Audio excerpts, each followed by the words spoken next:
वालेकुम सलाम। बशीर मोहम्मद। मेरे दर्द होए मेरी लत्तां मैं रह गया चलो कम नहीं कर दियाँ हस्पतालों में बड़ा इलाज भजा जवाब दे दिता है और खीर दिन घर मंजी से लम्मा पिया है छोटे छोटे बच्चे हैं मेरे रोड के उत्ते बैठा है बड़ा मेरे जी इतने जगह ये मेरी कम नहीं कर सकती ठीक है बच्चा छोटा है वो की कर पट भजा आया वो वजन नहीं कर रहा दिहाड़ी दफा करता आटा मुल रहा है शाम बच्चे भी भुखे रहते हैं वो मैं कमाने जोकरा है तो मंजी लम्मा पै गया कमाने वाला नहीं गया मैं मंजी लम्मा पै गया बच्चे भुखे रहते मेरे घर नहीं कौन कितों मैं दवाई लिया बाकी चौके दवाई मेरी शान पूरी नहीं मेरी अपनी आवे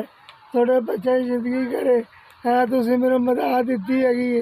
थोड़ा भला बच्चों का आवे थोड़ी जिंदगी करे मेरा भरा की जिंदगी करे आई समझ गया थोड़ी बड़ी बड़ी मेहरबानी मैं मथाज आ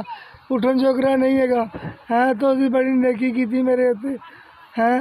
तो मैं इन्नी जोगरा तुम बड़ी बड़ी मेहरबानी थोड़ी पैसे मैंने पैसे भेजे आ बच्चे तंदरुस्ती देवे और साड़ी जिंदगी भी लावे हैं वो बड़ी बड़ी मेहरबानी दे बच्चों का भला होवे हैं असी दुआवां ही दे सकते हैं हैं वो बड़ी बड़ी मेहरबानी ने 5000 रुपये उन्होंने जो भी टेंशन लगियाँ अल्लाह पाक सोने बड़े मैं मजबूर ना करे दूर कर दे नाल मैंने मेरा अरमान हैं मैं दुआ ही दे सकता भला होवे उन्होंने जिन्होंने मेरे नाल एंडिंग मदद दी मैनू हैं बच्चों की खैर होवे हैं जिंदगी करे अल्लाह करे साड़ी भी जिंदगी उन्होंने लगे सानू भी कोई रमान आ जाए हैं वो सदके नाल ही सानू भी कोई अल्लाह पाक टोर दे मंजी दो हैं 8 महीने हो गए मंजी दे लम्मे पै नूं मस्कीन बंदे की मदद की है तुम खुश रवो अल्लाह तुहानू होर साढ़े नाल दुआवां साड़ियां दुआवां लगन तुम